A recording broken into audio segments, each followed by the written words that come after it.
I suppose brother sent me to hell, little knowing I was once the consort to the princess. He discovered my secret, a life without end and a fortune without limit, and he wanted it for himself. He conspired with an occultist, a master of dark rites, to murder me in a ritual that would damn my soul and transfer my perfect fate to him. On the rooftop of a skyscraper, I begged for my life, my voice torn apart by sobs. Please don't kill me, you can have all the money, all of it. Was afraid of dying, terrified. Cause my ex-wife, the one who ruled the abyss below, had made a promise the last time I saw her. If she ever laid eyes on me again, she would have me flayed alive and boiled in oil. Eddie, we've been brothers for 10 years, I've always had your back, man. Please let me go. I'll give you everything, I swear, just let me live.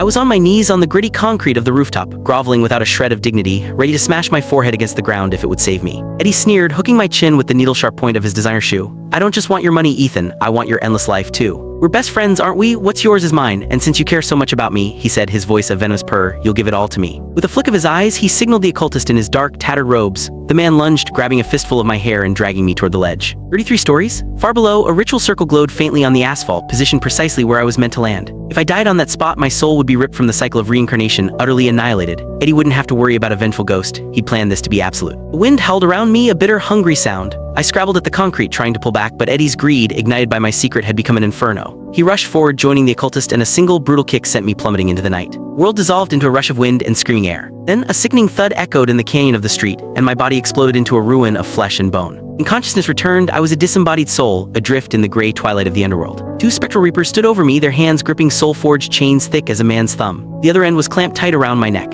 A dense, cold fog shrouded everything, but from the darkness ahead, I could hear the clear, unmistakable sounds of wailing and torment. I knew this place, it was the entrance to the gates of hell. I had my darling ex-wife to thank for the tour. When I tried to leave her all those years ago, she had dragged me here, her eyes burning with rage, to show me exactly what awaited those who crossed her. She hadn't thrown me in then, but now it seemed my time was up. This was it, the end. I thrashed against the chains. I was murdered, it was a wrongful death, I've done nothing wrong. My protest earned me a vicious crack from a barbed lash wielded by a reaper with a thin, cruel mustache. The pain was unlike anything physical, it bit directly into my soul and I collapsed, a silent scream trapped in my throat. Listen up, pal, the mustached reaper snarled. Doesn't matter who you were, you're in our hands now, and that means you're screwed. Hell was a certainty, but a sliver of desperate hope remained. What if my ex still felt something? A chance at reincarnation was infinitely better than utter oblivion. I know the daughter of your king, I rasped, my voice trembling. Lilith, I need to see her. The two reapers exchanged a glance. Another lash cut across my back, this one so deep it nearly split my spectral form in two, silencing me completely. The mustached one spat on the ground beside me. You think you're worthy of speaking the princess's name? I don't know how a piece of trash like you learned it, but you'd better keep your mouth shut if you don't want more of this. Helpless, I was dragged forward like a broken doll. The other reaper who'd been watching whispered nervously, you think he's telling the truth? What if we get in trouble? What's there to be afraid of? The mustached one scoffed. The occultist said this one's off the books. He's not in the ledger of souls, some black magic scum who knows a few things he shouldn't. Don't be a coward. We're getting paid for this and there's no record of him upstairs. Now hurry up before something goes wrong. The pieces clicked into place. They were in on it. Corrupt reapers bought and paid for by Eddie and his